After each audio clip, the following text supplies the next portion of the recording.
I'm explaining a film from 2014 titled The Salvation. Spoilers ahead. Enjoy the content. In 1864, a Danish family led by war veterans Peter and John, with John's wife Marie and son Creston, journeys to America.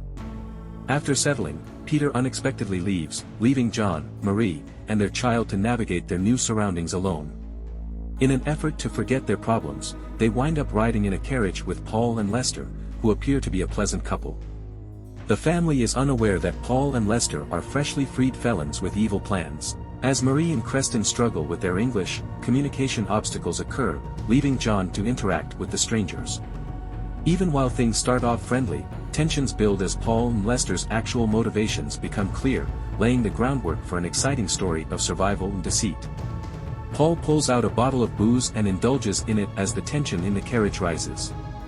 He then offers Marie some, but she politely rejects. This rejection creates a tense environment. Sensing problems, John subtly asks Marie to accept only one drink in an attempt to defuse the situation. With reluctance, she gives in. Paul's alcoholism soon takes control of him and drives him into an unsettling rage that is entirely focused on Marie. He starts touching her against her will, which is when his weird behavior gets worse.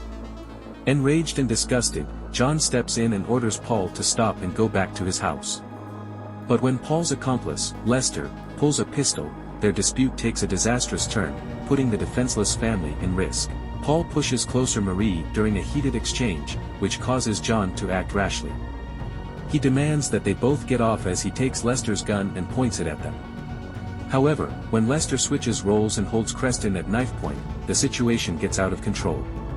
Paul reveals he has two guns, one pointed at John and the other at Marie, as hostilities escalate. The gang gives John a 5-second warning: give over his firearm or risk endangering the lives of his children and wife. Realizing he had to decide between his family's safety and his own disobedience, John is faced with a difficult choice. In a thrilling last moment, John gives over the pistol and ends the hazardous standoff, but he is tossed out of the bus. Despite his wounds, John forces himself to go after the racing buggy in a last-ditch effort to catch up. Driven by sadness and resolve, he doesn't give up even as their distance increases. His worst nightmares come true when he eventually arrives to the carriage and discovers his son's lifeless body lying in the path. He falls to his knees, clinging to his son while shedding uncontrollable tears. His sorrow transforms into roiling rage as he tries to accept the terrible loss. He looks at the buggy, which is now stopped in the distance. He gets his rifle and approaches slowly and deliberately, his face set grimly. He looks around, taking in the dead corpse of the driver lying in the middle of the road. With a growing wrath, he focuses only on Lester, the cause of this tragedy, and moves in with a decided intent to kill the two prisoners. When John sees Marie's lifeless body, his entire world crumbles, and his heart breaks beyond repair. Unwilling to abandon her, he tenderly hoists her onto a horse and starts the harrowing ride home despite his sadness.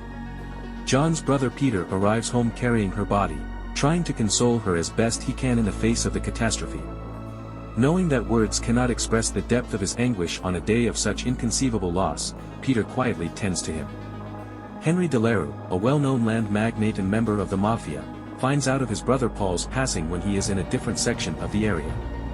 Driven by fury and sorrow, Delarue sets out on an unrelenting mission of retribution, searching towns for any indication of the murderer.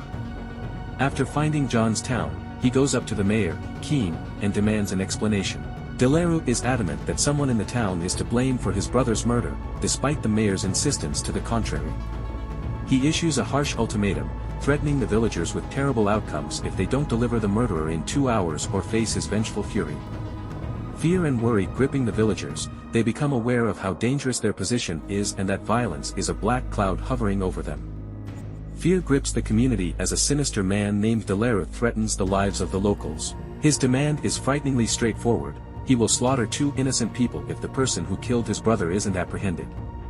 The hamlet is in a state of extreme stress as the time continues to tick away. Delarue gives them 2 hours, but they pass relatively quickly, and the murderer is still at large. With the responsibility of the people, lives on his shoulders, the mayor comes forward with 2 carefully planned sacrifices as desperation sets in. The first is an old woman, years of struggle etched on her aged face. Despite her weakness and vulnerability, She is unwavering in her resolve to sacrifice herself in order to protect her fellow villagers from Delaru's fury. The youngster in the second picture has had his legs ruthlessly taken away by fate. His eyes blaze with tremendous resolve despite his physical limitations. Sensing that his life is meaningless, he also comes forward, prepared to give his everything in order to save his village. Unfazed by their predicament, Delaru pulls a cold revolver and blasts the youngster on the dirt street to stillness. He turns to look at the old woman, and his eyes go stern. She retrieves a handful of sharp, foul-smelling herbs from the folds of her tattered clothing before he can squeeze the trigger. She hurls the strong mixture at Delaru's face with a fierce gaze, temporarily blinding him. Delaru pulls the trigger despite his blinding wrath, but the shot goes wild, proving that the woman's sacrifice was not in vain. Delaru is unfazed and turns his rifle on an unwary villager out of a hunger for vengeance. In a tragic turn of events, he charges the villagers with disobeying his orders and putting a crippled man and an elderly lady to death on purpose. But the reality exposes a murkier side to the village's activities. It is revealed that the mayor has been giving Delaru a monthly payment of $88 in exchange for protecting the hamlet from his fury. But now that his brother has passed away, Delaru is more confident and asks a larger payment of $160, a demand that puts the already impoverished community in danger of going bankrupt. After the tragic events have subsided, the villagers are forced to face the repercussions of their deeds and the hard reality of being subject to a ruthless ruler. They are burdened by the brave child and the old woman's sacrifices, and their memories will always be marred by terror and bloodshed. Delaru sends a terrifying warning: pay up or face the consequences, as the possibility of his retaliation looms large over the community.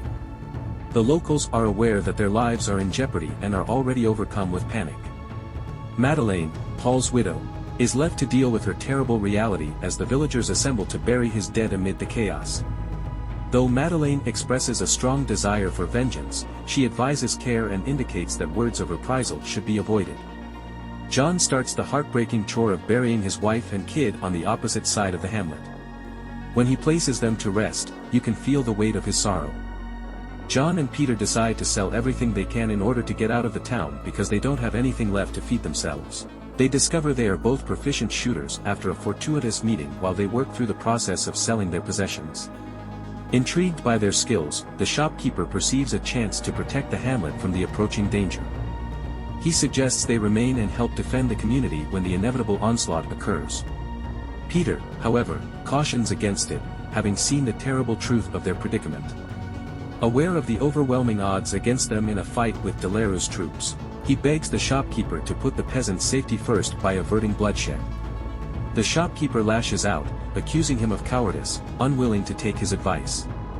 Uncertainty over the once peaceful community hangs heavy in the air, creating anxiety for the people.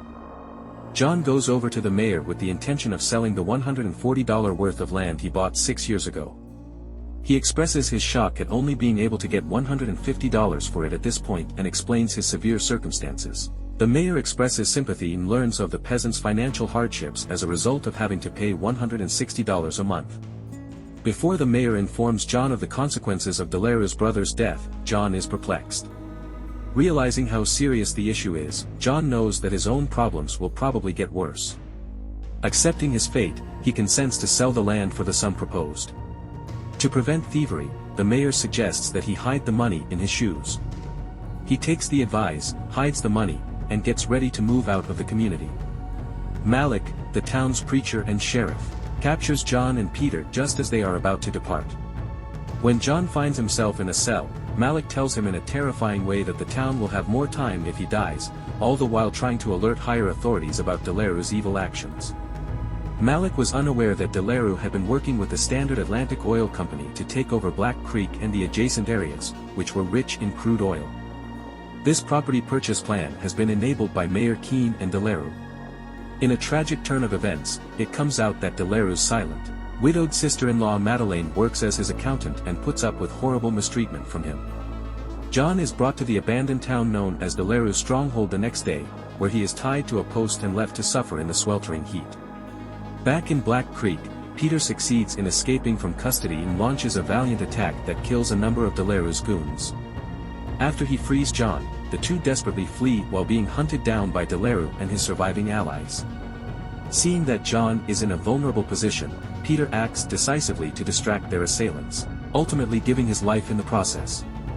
While Delaro's group is preoccupied, Madeleine takes advantage of the distraction to steal Delaro's hard-earned riches and flee by train, leaving a path of destruction in her wake. After the train kidnaps her, Delaro brutally gives the order for his men to attack her before deciding to murder her. John, meanwhile, is beaten and exhausted as he roams the countryside looking for safety and food. He finds himself at the humble home of Mrs. Whistler, whose husband was brutally murdered by Delaro. He finds comfort in her house and starts to heal from his injuries, as Mrs. Whistler and her kids run for their lives. When John gets back to town, he confronts Mayor Keene and gets even for his betrayal. Equipped with arms from the general store, he grudgingly teams up with Wojciech, the youthful retailer, who has a bitter grudge against Delaro for the demise of his grandmother.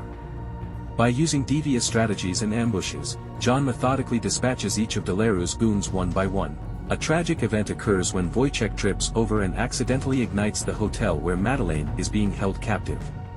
She is able to escape due to the commotion caused by the fire. Delaro confronts John in a last-minute brawl, severely hurting him in the process. Inspired by her own suffering and tenacity, Madeleine fires 2 rounds at Delaro just as he's about to give the last blow. John takes a fatal bullet to the head to complete the task. When it looks like triumph is almost here, Sheriff Malik and his officers show up. They thank John for his courage and determination in opposing Delaro's despotism. John saves Madeleine from the police, and they leave the liberated village. Despite the town's freedom, a greedy oil giant acquires the property, concluding the tale of justice, sacrifice, and the price of existence. Thanks for watching the recap. If you enjoyed it, please like, share, comment, and subscribe. Your support means a lot. Hope to see you next time.